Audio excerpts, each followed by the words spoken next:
So I'm not sure that weekly training log updates make sense for me anymore. One, I'm clearly not keeping up on them. I keep promising it and then not doing it. Just so much going on with the business and travel and whatnot. And really with what I'm doing is like a few like really key big things through the year with my lifting, kind of as an exhibition type thing. And so it's kind of a little bit bigger picture as far as what the training looks like. And so I think I'm gonna try to maybe do it monthly. So clearly in April, I did squatting 800 pounds every day for 30 days. Really stupid move, except we did raise a great deal of money for charity, so that was good. And then because of the trauma that I wasn't able to squat for a couple weeks, so I ended up taking about maybe 2.5 weeks off, and then early in May, squatted 800 for 5 at the Collegiate Strength and Conditioning Conference down in Texas. And then, so this is where my training is now. So this is kind of where I like maybe talking about this in a bigger picture than a monthly. So I want to get back into sumo deadlifting, and I haven't been doing that for a while. I actually had a little bit of nerve damage down the L5 nerve pathway, so my outer hamstring and stuff isn't quite firing the way that it is. I've been trying to work through that for quite some time, but I think it's time to just kind of start working back into doing some sumo deadlifting, which I hadn't done for 20 months. So over a year and a half since doing the 1,000-pound pull. And so first step of business is I want to focus on developing hamstring and back strength. So there's a key component. A lot of accessories are going to be built around that. Choices in the core movements, and I do have a feat that I attempt to plan on the deadlift here later this year. I'm not going to talk about what it is yet, but one thing is really just working on trying to bring up the frequency of my deadlifting right now to help get my groove back. So I've discovered that with taking that much time off, just my setup, my comfortability with being in position off the floor, all these things have really been impaired.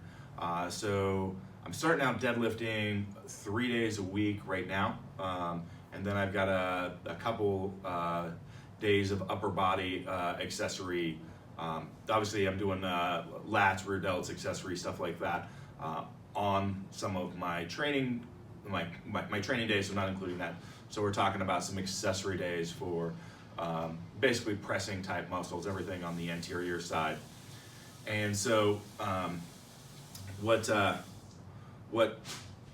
we're doing is just working on getting that frequency up. And because of that high frequency, the weights that I'm moving is definitely not what they would be, just because I'm in a constant state of fatigue, at least this month, because I hadn't put in a deload week yet. So probably mid-June I'll do a little bit of a deload.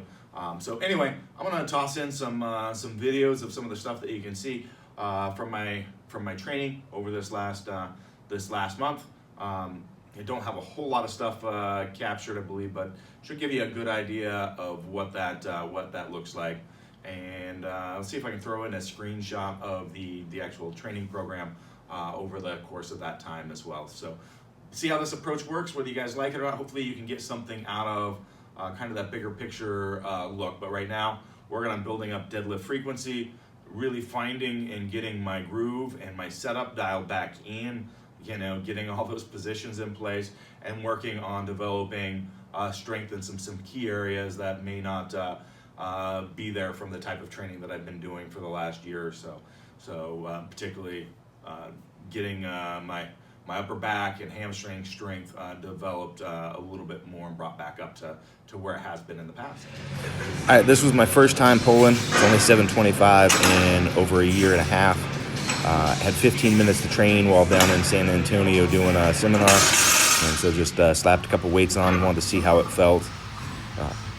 Moved pretty good for that length of time. I definitely had more in me, but it needs some work. So I'm doing here, we've got band pulls, and then the next one We've got sitting here off the blocks with some chains. So both of these are, because I'm pulling 3 times a week, is just to build into it so I'm not taxing the hips as much off the floor with this first month of the program.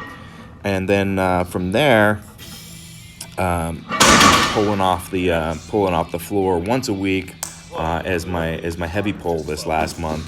And again, you can see nothing's too terribly heavy, roughly around like 800 pounds-ish for most of the stuff off the floor. And then any of the heavier lockout type stuff with chains, bands, it's a little closer to 900. Let's go, Duffin. Surprisingly, I'm thinking my conventional is actually much higher than my sumo right now, just with how crappy my technique feels on the sumo. But this is 585 for some RDLs. I deadlifted up on the first one, and then doing a little bit of a pause at the bottom. I do a deficit on these just because I get a lot of bar bend, and I want to get as much range of motion as I can out of that, just to make it a little bit harder. So again, this is 585 with some pauses.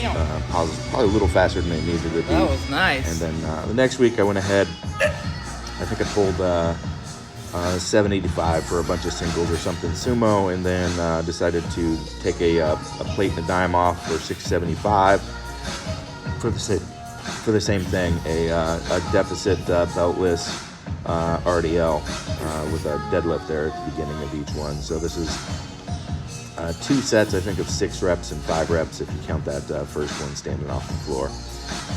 So yeah, feeling pretty good with those, but I did do a ton of conventional pulling last year. I didn't post a lot of it, I don't think I posted any on YouTube, but I was up in the mid 800s pulling like 3 times a week towards the end of it.